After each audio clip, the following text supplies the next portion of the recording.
estou, pois um dia ele morreu por mim.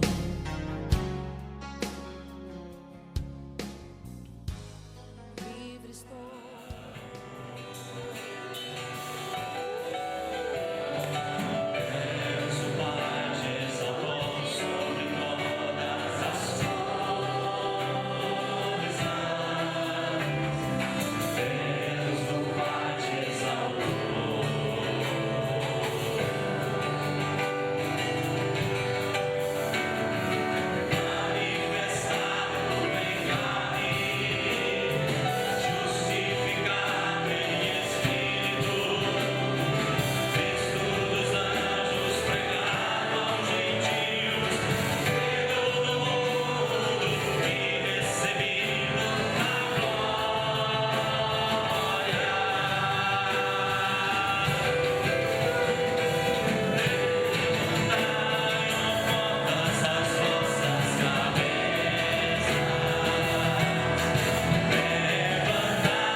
Apolo regou, mas Deus deu o crescimento.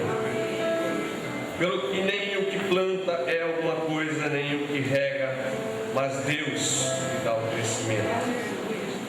Ora, o que planta e o que rega são um, e cada um receberá o seu galardão segundo o seu trabalho, pois nós somos cooperadores de Deus, e vós sois lavouras de Deus e edifícios de Deus. Bendita a consciência do apóstolo Paulo, um homem que experimentou tanto da graça e do conhecimento do Senhor. Certamente não facilmente, porque ele era humano como nós somos humanos, mas ele soube reconhecer a soberania, a graça, o poder, a honra e a glória sempre em Cristo Jesus. E é isso que está registrado para nós. Ele entendia e nada do que ele fizesse era algo diante da grandeza do nosso Deus, e acabamos de dizer isso com esse cântico precioso ao Senhor. Mas uma definição que ele coloca nesse texto que me chama a atenção é a que ele se reconhece como cooperador. E é assim que nós precisamos nos reconhecer diante do Senhor, não como tendo alguma coisa, não como sendo alguma coisa, mas sendo cooperadores.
Muito obrigado, Senhor, por mais esse tempo de reunião do teu povo.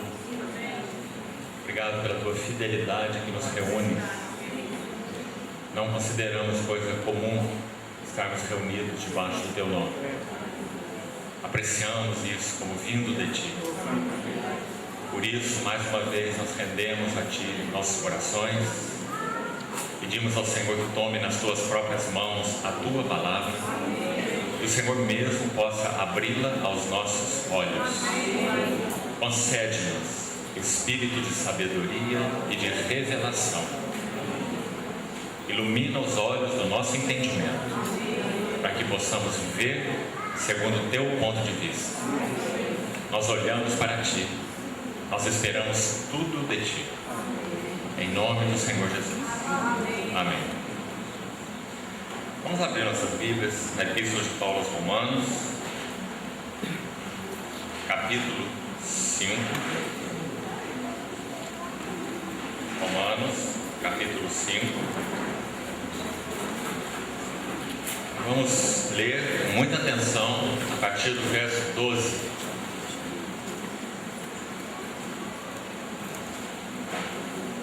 Portanto, assim como por um só homem entrou o pecado no mundo, e pelo pecado a morte, assim também a morte passou a todos os homens, porque todos pecaram. Porque até o regime da lei havia pecado no mundo, mas o pecado não é levado em conta quando não há lei. Entretanto, reinou a morte, desde Adão até Moisés, mesmo sobre aqueles que não pecaram à semelhança da transgressão de Adão, o qual prefigurava aquele que havia de vir. Todavia não é assim o dom gratuito como a ofensa, porque se pela ofensa de um só morreram muitos, muito mais a graça de Deus e o dom pela graça de um só homem, Jesus Cristo, foi abundante sobre muitos. O dom, entretanto, não é como no caso em que somente um pecou, porque o julgamento derivou de uma só ofensa para a condenação, mas a graça transcorre de muitas ofensas para a justificação. Se pela ofensa de um e por meio de um só reinou a morte, muito mais os que recebem a abundância da graça e o dom da justiça reinarão em vida por meio de um só, a saber, Jesus Cristo. Verso 19. Porque como pela desobediência de um só homem, muitos se tornaram pecadores, assim também por meio da obediência de um só, muitos se tornarão justos. Romanos capítulo 6, versículo 6. Sabendo isto, que foi crucificado com ele o nosso velho homem. 1 Coríntios capítulo 15. 1 Coríntios capítulo 15, verso 45. Pois assim está escrito: o primeiro homem, Adão, foi feito alma vivente. O último Adão, porém, é espírito vivificante. Mas não é primeiro o espiritual, e sim o natural, depois o espiritual. O primeiro homem, formado da terra, é terreno. O segundo homem é do céu. Como foi o primeiro homem, o terreno, tais são também os demais homens terrenos. E como é o homem celestial, tais também os celestiais. E assim, como trouxemos a imagem do que é terreno, devemos trazer também a imagem do celestial. Aqui são os Efésios ainda, capítulo 2, versículo 10. Efésios 2, 10. Pois somos feitura dele, criados em Cristo Jesus, para boas obras que Deus de antemão preparou para que andássemos nelas. Versículo 15 do capítulo 2. Ele aboliu na sua carne a lei dos mandamentos na forma de ordenanças, e atenção para essa expressão, para que dos dois criasse em si mesmo um novo homem, fazendo a paz. Ainda no capítulo 4 de Efésios, no último texto, versículo 24. E vos revistais do novo homem, criado segundo Deus, em justiça e retidão procedentes da verdade. Irmãos, se reunirmos todos esses textos que lemos e agrupá-los, estudá-los com cuidado, o que vai ficar imensamente claro para nós é o seguinte: Deus criou o homem e não o velho homem. Quando esse homem que Deus criou, ele recebe através da astúcia do inimigo, ele dá um assentimento ao engano nas palavras do tentador e acolhe aquela proposta. Nele é injetado algo que não havia nele por criação. E esse algo é, no singular, o pecado. Quando esse o pecado ele é injetado na alma do homem, Deus soprou o seu espírito naquele corpo formado do pó, e quando o sopro, o fôlego de vida entra em contato com aquele corpo formado do pó, o homem foi feito alma vivente. Quando, Gênesis 3, o pecado tem acesso a essa alma, então Gênesis 6 vai dar um veredito triste e terrível a respeito do que esse homem se tornou. Gênesis 6 vai dizer assim: o meu espírito não agirá, não contenderá, não pleiteará para sempre com o homem, porque este é carnal. Deus não criou o homem carnal, Deus criou o homem alma vivente. Mas quando essa alma é infectada pelo pecado, ela se transforma em carne, em antagonismo aos propósitos e às intenções originais de Deus. Então meu espírito não contenderá com esse homem, porque ele é carnal. Então ele ordena a Noé que prepare aquela arca, porque ele iria julgar toda a humanidade e de alguma maneira iniciar uma nova história através daquela geração ou daquela família resgatada e preservada. Mas nós sabemos que por toda essa história, seja através de Noé, seja através de Abraão, que vem logo depois, Isaac, Jacó, José, o povo de Israel, Moisés e etc., toda a linha, até a vida do Messias, do Senhor Jesus, todos os homens são velho homem, porque Adão é o cabeça federal da raça. Então quando o pecado é injetado na alma de Adão, ele se torna carnal, e toda a sua descendência é carnal, e não há nenhuma outra opção para a sua descendência. Este é carnal, e serão seus dias 120 anos. Então, hoje, nesse processo de salvação do Senhor, o que Ele quer fazer conosco não é eliminar a nossa alma, destruir nossa alma, minimizar nossa alma, muito pelo contrário, Ele quer salvar as nossas almas, para que nós possamos então retornar à resposta às intenções originais de Deus, na medida que Cristo vai sendo formado em nós. Mas como esse processo aconteceu? Juntando os textos que nós lemos, nós vamos ver, começando por Romanos 5, que é tão claro na repetição do termo um só. Você reparou com Romanos 5? Por meio de um só, por um só ato de justiça, um só homem, um só ato de obediência, um só ato de desobediência, um só. É sempre repetido em Romanos, capítulo 5.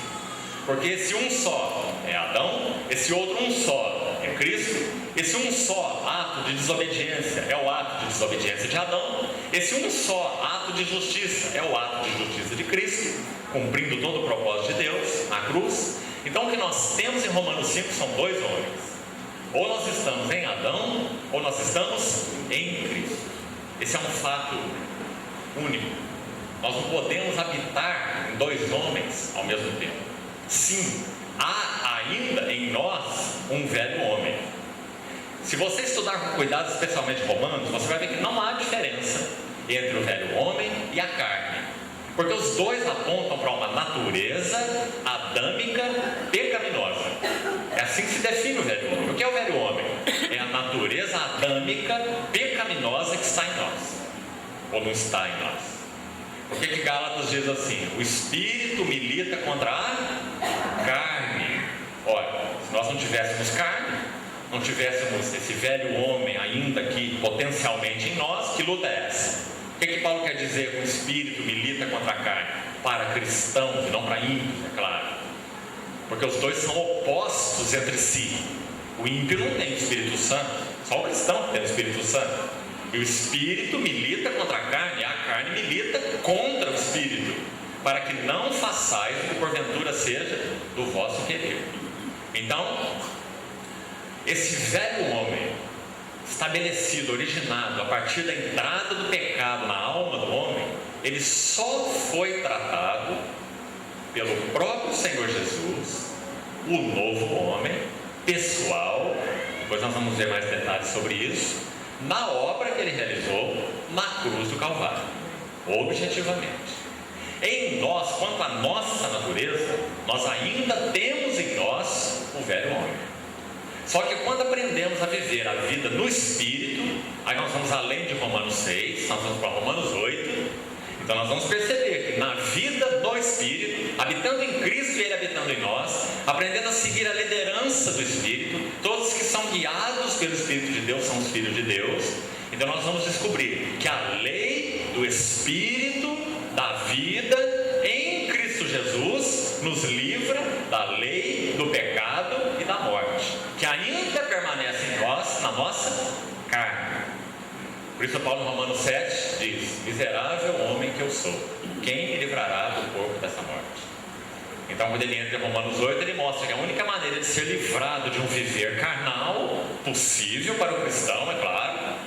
Paulo, quando escreve para os Coríntios, ele disse assim: não vos pude falar como a espirituais, mas vos falei como a carnais, como a crianças em Cristo. Leite vos dei a beber, não vos dei alimento sólido, porque ainda sois carnais. E sois carnais por quê? Porque andais segundo os homens, etc. Tudo que aquela assembleia estava vivendo era uma demonstração de que eles andavam segundo a carne e não segundo o Espírito. Embora, claro, fosse uma assembleia, irmãos regenerados, mas andando segundo a carne. Então, a grande mensagem de Romanos 8 é que a lei do Espírito da vida em Cristo Jesus, que é o novo homem pessoal, nós podemos ser livrados da lei do pecado e da morte. Romanos 8. Desde que então permaneçamos em Cristo, aprendamos a habitar em Cristo. Habitar em mim, e eu habitarei em vós, porque sem mim nada podeis fazer. Então, em Romanos capítulo 5 nós temos dois homens enfatizados: um homem e um outro homem, um ato de desobediência, um ato de obediência, um ato de infidelidade, um ato de justiça, e os dois homens são confrontados. Irmão, como nós estávamos dizendo, Deus não criou o velho homem, Deus criou o homem. Com a entrada do pecado, ele se torna um velho homem. E todos que nascem desse cabeça federal, nascem velho homem. Nenhum de nós nasce novo homem. Todos nós nascemos velho homem. E o que significa esse termo velho homem? Vamos colocar assim: o velho homem é aquele homem que agora não pode mais, em hipótese nenhuma, responder aos anseios eternos do coração de Deus. Deus não pode mais cumprir o seu propósito eterno através do velho homem, porque esse velho homem se tornou um inútil, um inválido, desabilitado. Por isso ele é chamado de velho. Para ele não tem reforma, para ele não tem conserto, para ele não tem lanternagem. O Senhor Jesus não é um lanterneiro celestial. Você entrega para ele seu carro batido, ele faz o melhor que ele pode para ajeitar o para-choque, o farol, né? E você é recuperado. O veredito de Deus para o nosso velho homem é morte. Ele não pode ser recuperado. Então, esse é o velho homem. Agora, o que, através dos textos que nós vemos, a palavra de Deus vai nos ensinar sobre o novo homem? Você pode reunir mais textos em Colossenses, e dentro do assunto do novo homem pessoal, especialmente o Evangelho de João. Nós vamos tentar explicar isso, para depois você colocar todos os textos debaixo dessa ideia por você mesmo. A palavra de Deus é muito clara em nos dizer que esse novo homem, em primeiro lugar, ele é um novo homem pessoal. Quem é esse novo homem pessoal? O Senhor Jesus. O Evangelho de João todo vai falar sobre ele. Vai dizer assim: esse Logos, esse Verbo, desde a eternidade ele estava com Deus, porque ele é gerado de Deus, ele não é criado por Deus, ele não tem princípio de dias, ele é unigênito, gerado fora do tempo, antes de qualquer coisa ser criada. A hipóstase do Pai, ou a subsistência pessoal do Pai, gera a subsistência pessoal do Filho. E do Filho para o Pai procede o Espírito, e do Pai para o Filho procede o Espírito, que também é eterno, que é Deus. Então essa é a Trindade, como ela é. Nada na Trindade é criado, nada na Trindade veio a acontecer, a Trindade é. Então esse Filho é gerado do Pai na eternidade. Então esse Filho que estava com Deus e que era Deus, ele se faz carne e habita entre nós, cheio de graça e verdade. E João diz: e nós vimos a sua glória como uma glória única, singular, incomparável. Você vê o que João está dizendo? Nenhum homem desde Adão pode ser colocado ao lado dele. Ele é o unigênito do Pai, cheio de graça e de verdade. Então o novo homem pessoal, guarda essa expressão, é o Senhor Jesus Cristo. É nele que o Pai vai fazer o quê? Tudo novo. Nós cantamos um cântico aqui que falou isso, né? Acho que foi o último cântico aí. Um novo homem, um novo começo, um novo princípio. Porque Deus não vai trazer a reforma, aquilo que estava completamente invalidado, para responder ao propósito eterno dele, conforme escrito em Efésios. O eterno propósito que estabeleceu em Cristo Jesus, o nosso Senhor. Maravilhoso propósito, para o qual Adão se tornou inválido, e toda a sua descendência se tornou inválida. E nós todos, como geração, em nós mesmos somos um bando de inválidos, porque nós somos descendentes desse cabeça federal. O que Deus faz? Irmãos, esse é João capítulo 1. O Verbo, Filho, Logos, aquele que é o herdeiro de todas as coisas, aquele que nos conselhos eternos da Trindade se ofereceu para, encarnando, cumprir e responder aos anseios eternos do coração de Deus, para os quais Adão falhou. Então o livro de Apocalipse vai dizer assim, que o Cordeiro foi morto desde a fundação do mundo. E Pedro vai mais longe, 1 Pedro capítulo 1, ele vai dizer que o seu sangue foi conhecido com efeito antes da fundação do mundo. Percebe o que isso significa? Esse Filho, nos conselhos eternos da Trindade, ele se dispõe a ser aquele sobre os ombros de quem repousaria o cumprimento do conselho ou do propósito eterno de Deus. Ele se ofereceu. O Filho, desde a eternidade, no conselho eterno, ele se apresenta como Cordeiro, porque Deus não tem plano B, Deus só tem plano A. Quando Adão pecou, Deus não colocou a mão na cabeça e disse: e agora? Eu apostei tudo no Adão, e agora ele está. Ele não tem plano B, ele só tem um plano A. Esse plano está ligado ao seu Filho. Então, quando o Verbo se faz carne, este é o novo homem pessoal. E como ele é apresentado por João de uma maneira magnífica, não é? Como nós já lembramos aqui em instâncias anteriores, João importa aquela expressão "eu sou", do grande Jeová do Velho Testamento, se referindo ao Senhor Jesus. Ele é o Jeová que se fez carne, o Filho de Deus, aquele sobre os ombros do qual repousa o propósito de antes que Abraão existisse, eu sou. Se não crerdes, Senhor Jesus disse, se não crerdes que eu sou, morrereis nos vossos pecados. Eu sou a ressurreição e a vida.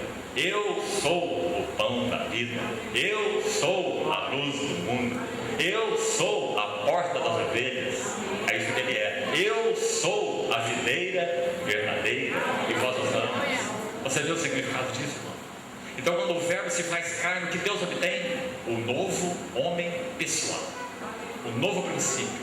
Por isso nós terminamos hoje de manhã com aquele versículo de Hebreus capítulo 10, citando o Salmo 40, se referindo ao Senhor Jesus, quando ele se apresenta ao Pai e diz assim: eis aqui estou, para fazer, ó Deus, a tua vontade. Para a qual vontade Deus criou o universo, como nós vimos no Apocalipse capítulo 4, verso 11. Todas as coisas pela tua vontade foram criadas, para cumprir uma vontade. O universo é para cumprir uma vontade. Então, o novo homem pessoal é o Senhor Jesus. Aquele homem primeiro criado se tornou um velho homem. Não foi criado velho, mas se tornou velho, porque ele assentiu às intenções do maligno quando foi tentado. Consentiu com elas, assumindo um lugar então que não era dele, desconfiando da vontade de Deus, das intenções de Deus quando o criou. Quando ele recebe aquela sugestão: sereis como Deus, conhecedores do bem e do mal. Você percebe a injeção do pecado aí? No coração dele aquilo funcionou assim: opa, será que Deus, o Criador, está escondendo algo desejável de mim? Sereis como Deus, conhecedores do bem e do mal. E quando ele acede a isso, então ele entra num estado de vida independente. Isso é pecado. Pecado é vida independente. Por isso a palavra diz: tudo que não provém de fé é pecado. Porque fé, esse verbo pistes no grego, significa unido a, adesão, união. Quando nós falamos assim, cremos no Senhor Jesus, sabe o que nós estamos falando? Estamos unidos ao Senhor Jesus. Crer é unir-se, aderir. Então, o Senhor Jesus é esse novo homem pessoal. E o que acontece com ele? Bom, nos eternos propósitos de Deus, ele planejou que a glória do seu Filho fosse contemplada e fosse partilhada, não apenas contemplada, mas partilhada por uma família de filhos, à semelhança do seu Filho. Então esse Filho se oferece como cordeiro, para que, como grão de trigo caindo na terra, se encarnando, ele possa responder por tudo aquilo que Adão não podia mais responder, por causa do pecado. Então ele assume sobre ele, e agora nós vamos para 1 Coríntios capítulo 15, o texto que lemos. Ele assume sobre ele tudo aquilo que era consequente da falha de Adão. Então, irmão, não perca 1 Coríntios capítulo 15, esses dois maravilhosos títulos aplicados ao nosso bendito Senhor Jesus. Quais são eles? Em primeiro lugar, em 1 Coríntios 15, ele é chamado de o último Adão. Guarde, grife, marque essa expressão, pense nela. Ele é o último Adão. Mas como mais ele é chamado nesse texto de 1 Coríntios 15? De o segundo homem. O primeiro homem, Adão, foi feito alma vivente, mas o segundo homem é espírito vivificante. Então vamos pensar sobre esses dois títulos. Por que o Senhor Jesus, em que sentido o Senhor Jesus é o último Adão? Então não confunda, ele não é o segundo Adão, como às vezes nós escutamos alguns dizerem assim. Ele é o último Adão, ele é o segundo homem. Por que ele é o último Adão? Porque nele, através daquele tetelestai, lembra? Está consumado. Através daquele está consumado tremendo e terrível, ele encerra tudo aquilo que é consequência da falha de Adão, da queda de Adão. Ali na cruz ele trata o pecado.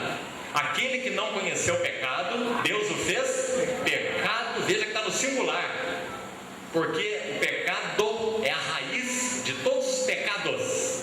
Os pecados são frutos da árvore que se chama pecado. Então o Senhor Jesus tratou com a árvore na cruz. não apenas com as consequências dela. Ele levou sobre si, sim, no plural, as nossas transgressões, no plural também. As graças ao Senhor não foi só isso. Ele tratou com a fábrica de transgressões, o pecador.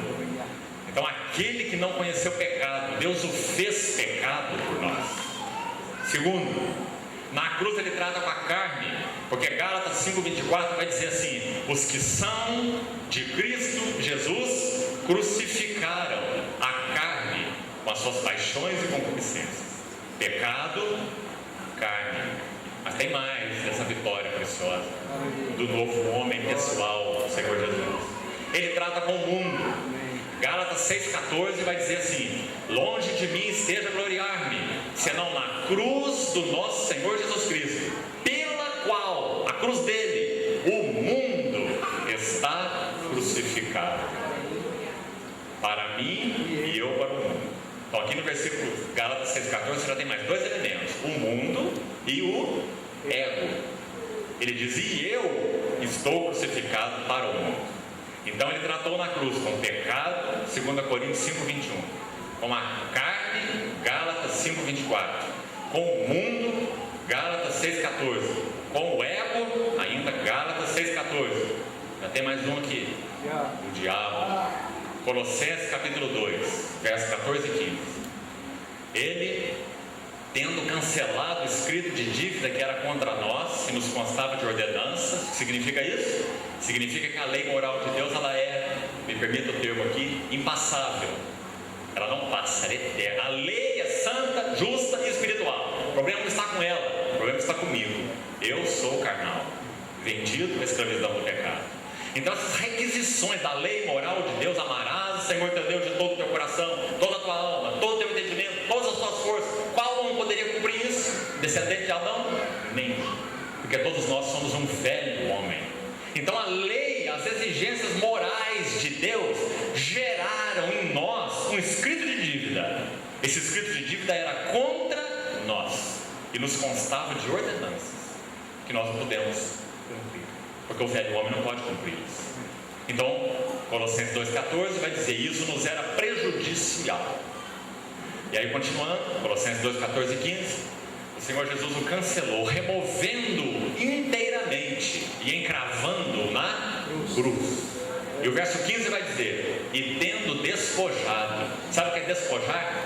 É tirar as insígnias de autoridade, como de almirantes, de generais. Você arranca todas aquelas estrelas e despoja, ele se torna um nada, não é? Um escravo. Então diz o Senhor Jesus: despojou principados e potestades e os expôs ao desprezo. Ah, irmão, aquele que foi desprezado na cruz estava desprezando principados e potestades, porque ele estava triunfando sobre eles, tá? Sabe o que os Coríntios têm a dizer para nós sobre isso? Que se o Deus deste século ele compreendesse que a sabedoria de Deus estava envolvida na crucificação do Filho, sabe o que eles fariam? Eles colocariam o Senhor Jesus numa redoma de vidro, num cofre, e escreveriam assim: não toca nesse homem, ele não pode morrer, se ele morrer nós estamos aniquilados. Então 1 Coríntios 2 diz assim: o Deus deste século, a sabedoria deste século não compreendeu a sabedoria de Deus. 1 Coríntios 2, não é? Então, quando nosso Senhor Jesus é crucificado, ele destrói a autoridade de principados e potestades, ele despoja. Então esse é o quinto elemento vencido na cruz do Calvário: pecado, a carne, o mundo, o ego e o diabo. Plena libertação. Então esse novo homem pessoal, quando ele sai da morte, triunfa sobre a morte, o que ele tem capacidade agora de fazer? Agora ele tem capacidade de distribuir, de repartir, de compartilhar a vida que ele tem, que Hebreus capítulo 7 chama de vida indissolúvel, poder de vida indissolúvel. Ele tem agora a capacidade de compartilhar esta vida espiritual que venceu a morte. Não é a vida que ele tinha como filho de Deus na eternidade, é a vida que ele tem como filho de Deus e filho do homem, que entrou na morte como representante do homem. Antes disso, provado, tentado em todas as coisas, obediente na prova, no teste, até a morte, e morte de cruz. Então, quando ele vence a morte, ele tem a capacidade de compartilhar sua vida vencedora, triunfante, sobre a morte, ressurreta, com todos aqueles que creem nele. Por isso, quando aquele soldado fere o Senhor Jesus na cruz, com aquela lança, do seu lado não sai apenas sangue, mas também água. Sangue, segundo Hebreus 9, Hebreus 9 diz assim: sem derramamento de sangue não há remissão. Claro, sangue tem a ver com remissão. Mas também do lado do Senhor Jesus saiu água, e água tem a ver com regeneração. Então o Senhor Jesus, por um lado, remiu-nos do pecado, por outro lado, repartiu conosco a sua vida ressurreta, e isso é regeneração. Então nós nascemos de novo, porque nós compartilhamos com Deus da vida ressurreta do seu Filho. Percebe? Não é apenas a vida que ele tem como Filho de Deus antes de se encarnar, não é essa vida, porque essa vida, antes de se encarnar, maravilhosa vida Zoé, vida incriada, mas era uma vida que não tinha passado ainda por experiência humana, e nem por experiência de morte. Percebeu a diferença? Quando o nosso Senhor Jesus então se faz carne, entra na morte, vence a morte, ele compartilha conosco a vida do Deus homem, não apenas a vida de Deus, mas do Deus homem, uma vida que passou por experiência humana, que pode interceder por nós, como diz o livro de Hebreus, porque compreende as nossas fraquezas, porque foi tentado em todas as coisas a nossa semelhança. Antes dele se encarnar, isso não era verdade?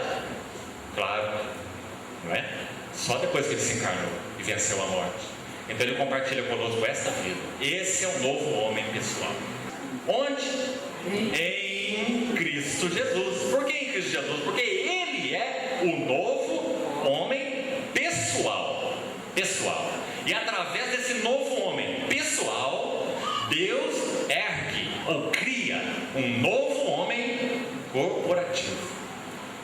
Então gostaria que você guardasse muito isso, meditasse sobre isso, e você começasse a ver pelo Espírito de sabedoria, de revelação, como o apóstolo Paulo desenvolve esse assunto novo homem, pessoal e corporativo, especialmente o corporativo, nas suas epístolas, mostrando que a igreja é esse corpo de muitos membros, um corpo que não age por si, que não age de si. Você já pensou? Circulando no meio de nós um corpo sem cabeça. Que situação, não é? Mas Paulo vai dizer que esse novo homem corporativo, ele é fruto da obediência, da vida do novo homem pessoal. Quando ele ressuscita, ele reparte a sua vida com um corpo de muitos membros. E esse corpo de muitos membros só pode viver dele, por meio dele, respondendo à liderança dele, porque ele é a cabeça deste novo homem corporativo. Irmãos, essa talvez seja a forma mais segura de você abordar o eterno propósito de Deus em Cristo Jesus. Então guarde essa frase: o eterno propósito de Deus em Cristo Jesus é um novo homem de uma nova criação. Que novo homem é esse?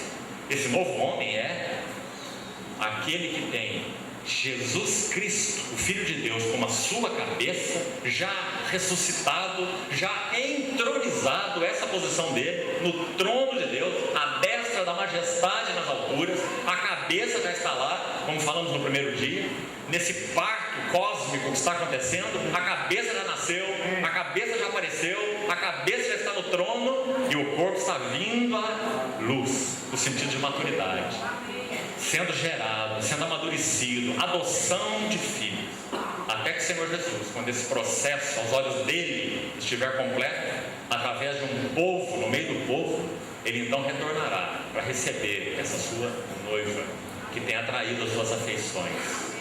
Então, irmãos, o eterno propósito de Deus é o novo homem de uma nova criação.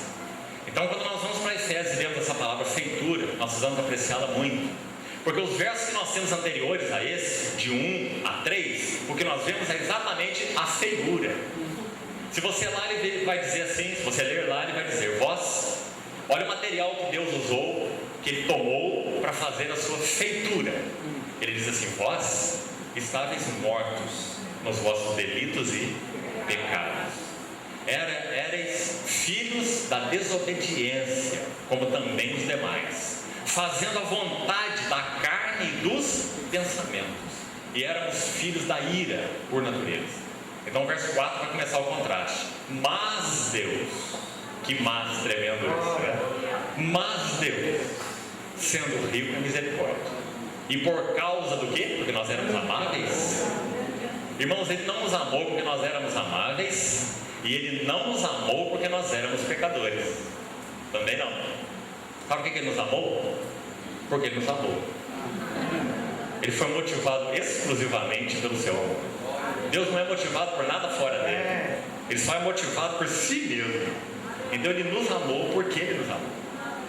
Você lembra quando o Senhor Jesus, depois de ser rejeitado em Betsaida, em Corazim, e ter increpado aquela cidade, em Mateus capítulo 11, Ele sai daquela cidade e diz assim: acho que qualquer um de nós sair daquela cidade murmurando, né? Dizendo: oh, mas olha, essas pessoas não me receberam, eu sou o Messias, eu sou o Filho de Deus. Ele sai daquelas cidades e ora. Sabe o que ele ora? Ele ora assim: graças te dou, ó Pai, porque ocultaste essas coisas de sábios e entendidos e as revelaste. Revelação. As revelaste aos pequeninos. Aí ele vai explicar o porquê da revelação. Se você quer saber por que você chegou a conhecer o Senhor Jesus, que Ele alcançou você, a resposta está lá, em Mateus 11. Porque assim foi do teu agrado. Essa é a resposta. Não tinha nada em você. É porque assim foi do seu agrado. Aí ele diz assim: ninguém conhece o Pai senão o Filho, e ninguém conhece o Filho. Você vê esse ninguém, quanto ele é forte? Nenhum de nós poderia recebê-lo, porque ninguém conhece o Filho, a não ser o Pai, né? E também ninguém conhece o Pai senão o Filho, e aquele a quem o Filho quiser, de novo você vai encontrar a palavra revelar. E esse alvo da revelação fomos nós. Nós fomos alvo dessa revelação do Filho, o novo homem pessoal, o Logos de Deus, o Cordeiro de Deus, esse novo homem. Graças ao Senhor por isso. Então, quando nós continuamos o texto que lemos no verso 15 de Efésios 2, você vai ver o que o Senhor Jesus faz na cruz, escrito assim: Ele destruiu ou derrubou a parede de separação que estava no meio de quem? Judeus e gentios. Aquela inimizade tremenda. Os judeus considerando os gentios como cães imundos, e os gentios considerando os judeus como um povo orgulhoso, não é? Alienado, exclusivista.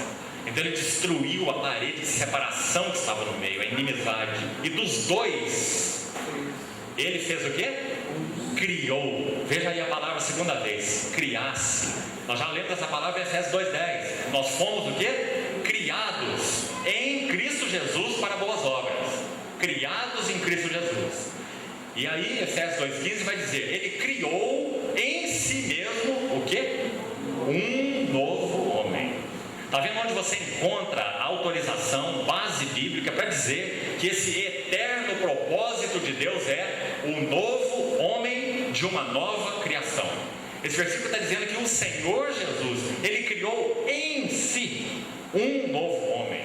Então você está vendo que esse novo homem não é apenas o Senhor Jesus, mas que esse novo homem inclui o Senhor Jesus e o seu corpo, a sua igreja, porque Ele criou em si.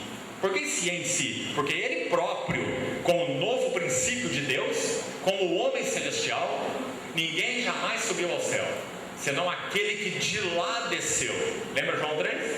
O Filho do homem que está no céu. Ó, irmãos, que declaração de João. Ele estava na terra, não estava? Encarnado. E João vai dizer, registrando as palavras dele, que o Filho do homem, o Senhor Jesus falou ali para eles: ninguém jamais subiu ao céu, senão aquele que de lá desceu, o Filho do homem. Agora ele diz que está no céu. O Senhor Jesus, ao mesmo tempo que estava aqui, Ele estava no céu. Você sabe que isso tem muita conexão, especialmente dentro do Evangelho de João? Você lembra do capítulo 1? Você lembra quando o Senhor Jesus fala com Natanael? Você lembra que ele disse que aquele Natanael era um israelita no qual não adora, que ele havia visto aquele israelita debaixo da figueira? E Natanael fica impressionado, reconhece a ele como Deus. Ele diz assim: porque eu disse isso, você creu? Maiores coisas verás. Verás o céu aberto. Veja, o céu aberto. E os anjos de Deus subindo e descendo sobre o filho do homem. Betel, o sonho de Jacó, a escada de Gênesis 28. O Senhor Jesus está interpretando para nós. Ele está dizendo, lembra quando Jacó acordou o que ele falou? Que terrível é esse lugar, é a casa de Deus, é a porta do céu. O Senhor Jesus está dizendo, aquela Betel, aquele sonho de Jacó, aquela escada com anjos subindo e descendo, sou eu. Vereis esses anjos subindo e descendo, não sobre uma escada, mas sobre o Filho do Homem. Porque ao mesmo tempo que ele estava na terra, ele estava no céu. Porque ele é o homem do céu. Por isso 1 Coríntios vai dizer, o primeiro homem formado da terra é terreno, o segundo homem é do céu. 1 Coríntios 15, como nós acabamos de ler. Então o Senhor Jesus, por um lado, é o último Adão. Por outro lado, o Senhor Jesus é o segundo homem. Você viu isso aqui? Aspecto negativo e o aspecto positivo. Como o último homem, ele encerra tudo aquilo que é consequência da desobediência de Adão. Termina, encerra, pecado, morte, ego, mundo, diabo, etc. Tudo. Último Adão. Por outro lado, ele é o início, ele é o cabeça de uma nova humanidade. Uma nova raça, uma nova humanidade, com a qual ele repartiu a sua própria vida. Então, nesse sentido, ele é o segundo homem. Irmão, não é tremendo? Você pensar que aos olhos de Deus ele só vê dois homens. Todos os que entram nessa lacuna não interessam para ele. Porque homem, com H maiúsculo aos olhos de Deus, é homem sem pecado. Então, quando Adão foi criado, ele foi criado sem pecado. Podemos dizer que Adão era um homem com H maiúsculo. Até Gênesis 3. Até quando ele cai. Ele se torna um velho homem. Todos os seus descendentes são iguais. Não importa quão educados eles sejam. Não importa quão religiosos eles sejam. Não importa o que eles sejam. Eles são um velho homem. E a única maneira de tratar esse assunto é ser unido ao novo homem pela fé, o Senhor Jesus. Então ele é o segundo homem. E através dele, então, nós podemos agora sim, nele e por ele e com ele e como cooperadores dele, como nos lembrou nosso irmão aqui na introdução, cooperadores dele, nós agora sim podemos responder aos eternos propósitos de Deus em Cristo Jesus. Graças ao Senhor. Irmão, em primeiro lugar, nós temos que ver o novo homem pessoal, porque na medida que apreciamos a glória da pessoa e da obra de Cristo, o triunfo do crucificado, é que nós podemos avançar em resposta como seu corpo. Quando você olha o livro de Apocalipse capítulo 5, sabe o que você vê? Aquele canto de adoração ali, o cordeiro assentado no meio do trono, não em nenhum outro lugar, senão no meio do trono. E João escreve o Apocalipse, você sabe, mais ou menos 60 anos depois da morte e da ressurreição do Senhor Jesus. 60 anos. E sabe o que ele escreve ali naquele capítulo? 5. No meio do trono eu vi um cordeiro como tinha sido morto. Sua tradução provavelmente coloca assim. Sabe qual é a ideia ali? Um cordeiro como que? Recentemente imolado. Você está vendo o que João vê? João vê que aos olhos de Deus, no que concerne esse cumprimento dos eternos propósitos de Deus, o sangue de Cristo nunca fica velho. O sangue de Cristo está sempre fresco, respondendo às eternas requisições de Deus. Então ele é aquele sobre o qual repousa agora essa abertura do livro. Lembra a cena? João viu um livro e ele sabia que aquele livro era muito importante. Creio que se você estudar aquele capítulo com cuidado, você vai chegar à seguinte conclusão: aquele livro representa o descortinar do eterno propósito de Deus em Cristo Jesus. Digamos que aquele livro é a escritura do universo. E a escritura do universo estava selada. Ninguém podia abrir aquele livro e nem mesmo olhar para ele. Tal era o que estava envolvido nele, esse cumprimento do eterno conselho ou da eterna vontade de Deus. E João diz: e eu chorava muito, porque ninguém foi achado digno, em lugar nenhum. Mas então alguém se aproxima dele e diz o quê? Não chores. Você vê? O novo homem pessoal, o Senhor Jesus, não chores, porque o leão da tribo de Judá, a raiz de Davi, ele venceu para abrir os livros, o livro, e desatar dos selos. Percebe isso? Quanto é tremendo? Porque sobre os ombros dele vai repousar o cumprimento do eterno propósito de Deus. Por isso ele diz: eis aqui estou, para fazer, ó Deus, a tua vontade. Então você vai ver que aquela tristeza de Apocalipse, ela se transforma numa tremenda adoração. Não é assim? Aqueles aqueles 4 seres viventes, 24 anciãos e toda a hoste de redimidos, dizendo glória ao Cordeiro. Pelo seu sangue ele remiu de toda nação, de toda tribo, de toda língua. E aquela tristeza se transforma em adoração naqueles capítulos, por causa da vitória do novo homem pessoal do Senhor Jesus. Agora, irmãos, quando Efésios 2,15 diz que ele criou nele um novo homem, nós saímos do assunto do novo homem pessoal e passamos para o assunto do novo homem corporativo. Está muito claro, porque ele criou em si um novo homem. Que novo homem é esse? O texto está claro. Dos dois, judeus e gentios, destruindo a separação, ele criou um novo homem. Então está muito óbvio que isso está se referindo à igreja, o corpo de muitos membros, a família de muitos filhos, né? E então Efésios 4:24 vai dizer assim: vos revistais do novo homem. Agora veja essa expressão, Efésios 4:24.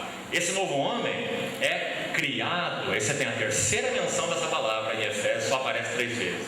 Criado no Efésios 2:10, criados, Efésios 2:15, criados, Efésios 4:24. Então você faz conexão entre os 3 versículos para você entender. E Efésios 4:24 vai dizer: vos revistais do novo homem, criado segundo Deus. Você vê esse segundo como é importante? Porque agora ele pode responder aos eternos propósitos de Deus. Ele não é um velho homem, ele é um novo homem segundo Deus, em justiça e retidão, que são da verdade. Então, irmãos, que coisa tremenda é esse assunto do novo homem, da nova criação. Dentro dele, talvez antes de comentarmos isso, seria bom lermos mais um texto. Queria que você abrisse sua Bíblia, 1 Coríntios capítulo 12. Depois fazemos um comentário para ficar mais claro. Por favor, abram todos esse texto, 1 Coríntios 12:12. Gostaria muito que você olhasse para sua Bíblia e lesse esse versículo, 1 Coríntios 12:12. Preste atenção, porque assim como o corpo é um e tem muitos membros, e todos os membros, sendo muitos, constituem um só corpo. Agora, essa frase tremenda aqui, final. Assim também com respeito a... Que versículo, hein? Porque se você achar que esse Cristo aí é o Cristo Jesus pessoal, o novo homem pessoal, o Jesus Cristo, olha, o versículo não tem sentido. O homem Jesus Cristo, o verbo que se fez carne, o Jesus Cristo pessoal, ele é um corpo de muitos membros? Não. Ele é um novo homem pessoal. Então a palavra Cristo nesse versículo, por isso você não tem aqui Cristo Jesus e nem Jesus Cristo, porque o assunto aqui não é o novo homem pessoal, o assunto aqui é o novo homem corporativo. Então esse Cristo abordado aqui é o Cristo incorporado, é o novo homem corporativo. Cristo é em vós, a esperança da glória. Habitai em mim, eu habitarei em vós. Então o Cristo mencionado aqui é um corpo de muitos membros, é um novo homem da nova criação. Onde está Jesus Cristo aqui? Ora, ele é o cabeça desse corpo, Jesus Cristo. E onde estamos nós aqui? Nós somos os membros desse corpo. Só que o versículo 12 juntou tudo isso, não deixou a cabeça de fora e nem deixou o corpo de fora. Ele tomou todo esse novo homem e diz assim: é um corpo de muitos membros, e todos esses membros, sendo muitos, constituem um só corpo. Assim também com respeito a Cristo. Deixa eu te dar mais base bíblica para procurar te ajudar. O maravilhoso Salmo 133. O Salmo 133 diz assim: ó, como é bom e agradável viverem unidos os irmãos. Essa unidade desse corpo. Aí diz assim: como essa unidade acontece? De onde ela provém? O Salmo vai explicar na figura. É como o óleo, que é uma figura do Espírito Santo. É como o óleo precioso sobre o quê? A cabeça. A cabeça. Onde está a interpretação desse versículo, Salmo 133? Atos 2:33. Interpretação do Novo Testamento sobre o que o Salmo 133 quis dizer: o óleo sobre a cabeça. O que diz Atos 2:33? Diz que o Senhor Jesus foi exaltado à destra de Deus. E ele recebeu do Pai o quê? A promessa do Espírito. Óleo sobre a cabeça. Quando que o Senhor Jesus recebeu do Pai a promessa do Espírito? Quando ele estava encarnado? Não. Quando ele morreu? Não. Quando ele ressuscitou? Não. Mas quando ele foi, olha o versículo, exaltado, entronizado, como homem vencedor, o vencedor, com V maiúsculo. Então, por causa da sua obediência até a morte, morte de cruz, aprovado, a morte não pôde retê-lo. Versos anteriores de Atos 2, Pedro, na primeira mensagem da igreja, no Pentecostes, Atos 2, Pedro cita o Salmo 16, dizendo assim: era impossível que o teu santo visse corrupção. Ele diz assim: era impossível que os grilhões da morte pudessem retê-lo. Por quê? Porque o pecado tem direito de reter tudo aquilo, melhor, a morte tem direito de reter, de segurar, de amarrar, de manter aqui amarrado tudo aquilo que o pecado tocou. O pecado dá direitos para a morte, compreendeu?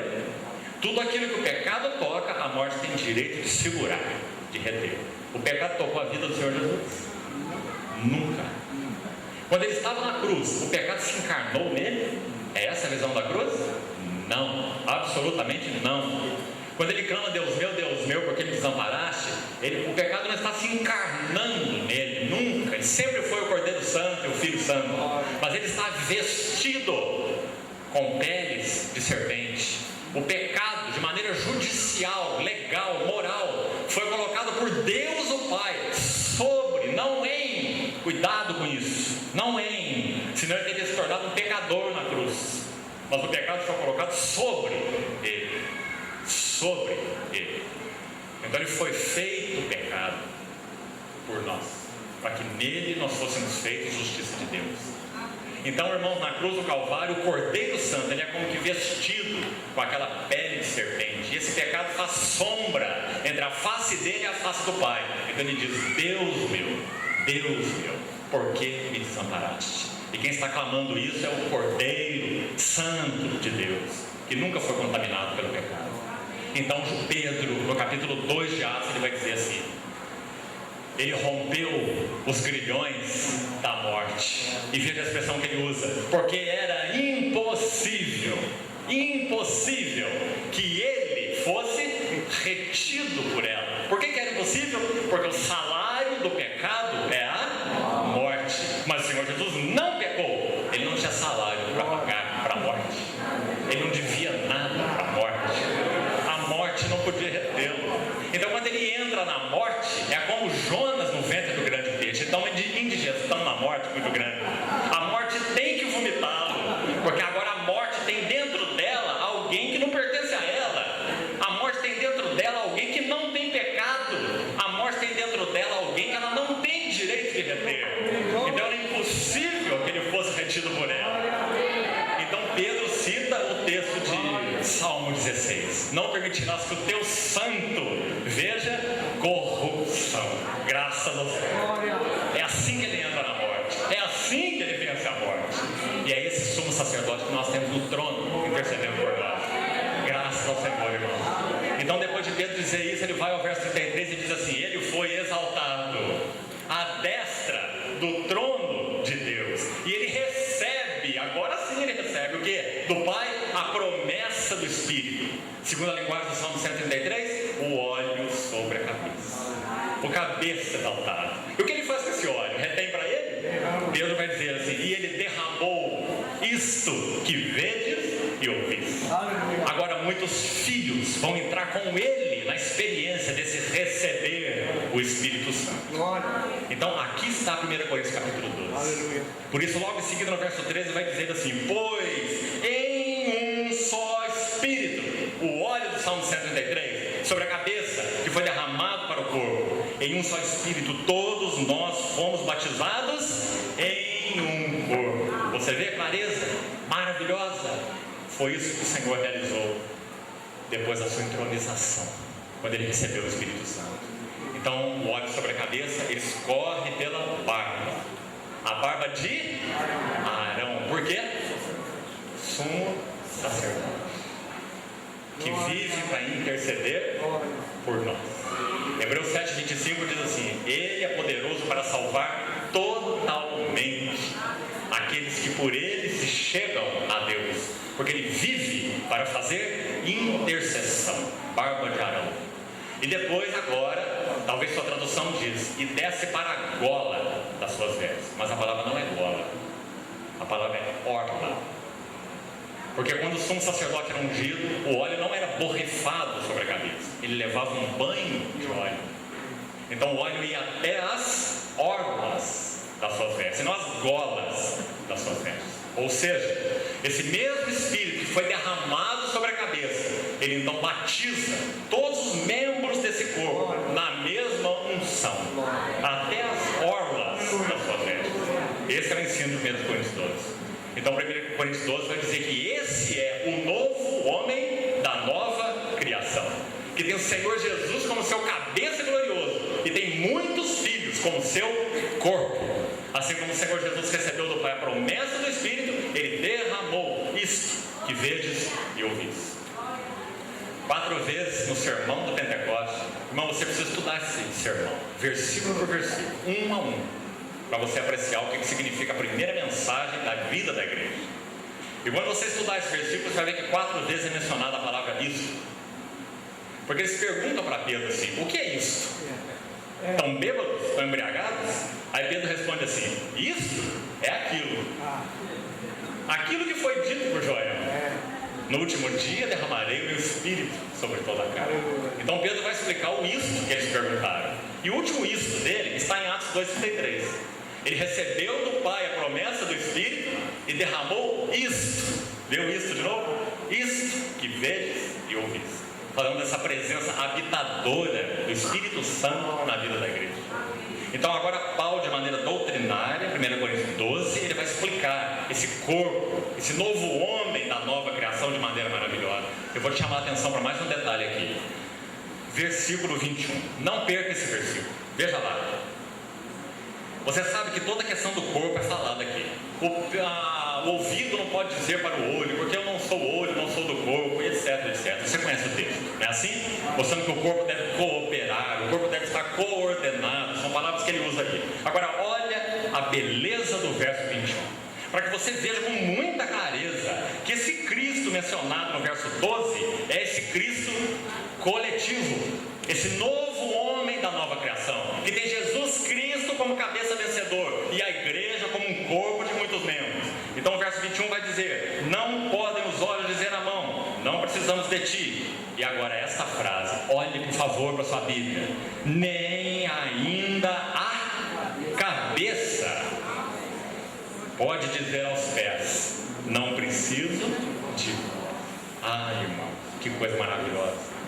O nosso Senhor Jesus, no que concerne a Ele mesmo, Ele não precisa de nada. Ele não precisa de ninguém. Interessante que alguns adesivos aí para se colocar em carro, ou mesmo em lojas, já vi várias vezes, que tem aquela figura que eles costumam pintar daquele Jesus que eles entendem, né? Com aquele cabelinho comprido assim, aquela barba, e um dedo apontando assim, embaixo escrito assim: eu preciso de você. Ele em si mesmo não precisa de nada, e nem precisa de ninguém. Agora, irmãos, sabe o que aconteceu no eterno propósito de Deus? Por causa do cumprimento, para o cumprimento do eterno propósito de Deus, o Filho, junto com o Pai, pelo Espírito, eles determinaram que esse eterno propósito seria cumprido não apenas no seu escopo final, no seu alcance final. Ele seria cumprido não apenas através do Filho, o Senhor Jesus, mas ele seria cumprido através do seu corpo. Então aí é onde Paulo vai entrar com a palavra cooperadores. Por que anjos não vêm do céu pregar o Evangelho aqui na terra? Por que outros seres não vêm aqui edificar a igreja? Por que ele nos separou não apenas como material para a edificação da igreja, mas como cooperadores na edificação da igreja? Porque ele assim determinou. Amém. Então esse texto aqui de 1 Coríntios 12 vai dizer: nem a cabeça gloriosa, ela pode dizer aos pés: eu não preciso de vós. Não é no sentido de necessidade, é no sentido de determinação. Ele assim determinou. Ele poderia sim, pela sua suficiência, fazer tudo sozinho. Então, quando você compreende isso, você vai entender muita coisa no Novo Testamento. Você vai entender Paulo em Colossenses dizendo assim: agora, Colossenses 1, 24. Agora eu me regozijo por vós e preencho o que resta das aflições de Cristo na minha carne, a favor da igreja, que é o seu corpo. Você consegue entender esse versículo? Só pode ser entendido assim: que Paulo compreendeu que nós somos cooperadores de Deus, que porque Ele derramou esse óleo, a presença habitadora do Espírito Santo é real em nós. No Espírito Santo nós temos tudo que Cristo é e tudo que Cristo fez na sua vitória na cruz do Calvário. Então, pelo Espírito, nós podemos ser ministros, servos de uma nova aliança, cooperadores de Deus. Cooperadores para quê? Para qual propósito? Ora, continue lendo Colossenses 1. Ele vai terminar dizendo assim: advertindo a todo homem, ensinando a todo homem, em toda sabedoria, para que apresentemos todo homem maduro, perfeito, teleios, é sua tradução aí, perfeito, em Cristo. Aí ele vai dizer assim: para isso eu me afadio, esforçando-me, palavra forte, né? Nós achamos que a vida do Espírito, que a graça não exige de nós nenhum esforço. Cuidado, irmão. Olha para a Bíblia. Esforçando o mais possível, em mim, por mim, de mim. Ele vai dizer: não, esforçando-me segundo a sua eficácia, que opera eficientemente em mim. Esse versículo não é um mistério? Quem que opera? É Paulo? Não, é a eficácia desse Espírito e desse Senhor. Agora, ela opera sem Paulo? Não, ela opera com Paulo. Paulo é um cooperador dessa graça. Quão importante é isso, irmão? Compreendermos isso com cuidado, para que não caiamos numa omissão, numa leviandade, numa coisa horrível, numa mediocridade da nossa vida cristã, numa falta de resposta, né, ao Senhor, ao que Ele nos tem revelado. Então Paulo se entregava a esse propósito, porque ele entendeu que de Deus nós somos cooperadores. Então nem ainda a cabeça pode dizer aos pés: não preciso de vós. Graças ao Senhor por esse eterno propósito. Então, para nós concluirmos, vamos voltar a Efésios capítulo 2 e 3. Amanhã cedo nós vamos ter nosso último período juntos e vamos continuar ainda esse assunto. Não terminamos não, mas vamos ter que parar daqui a pouco. Efésios capítulo 3. Veja o que ele diz. Versículo 8. A mim, o menor